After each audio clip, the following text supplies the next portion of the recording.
are demonstrating how to send the SOS distress signal using Morse code red light.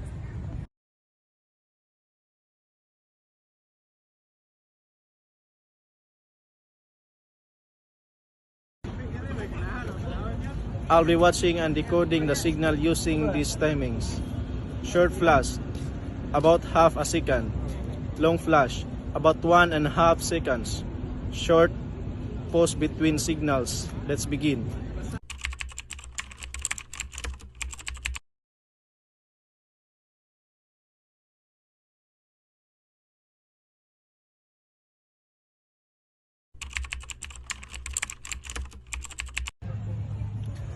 I received the SOS signal.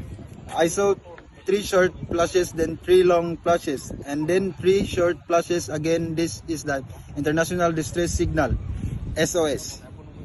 Thank you for watching our SOS Morse code demonstration.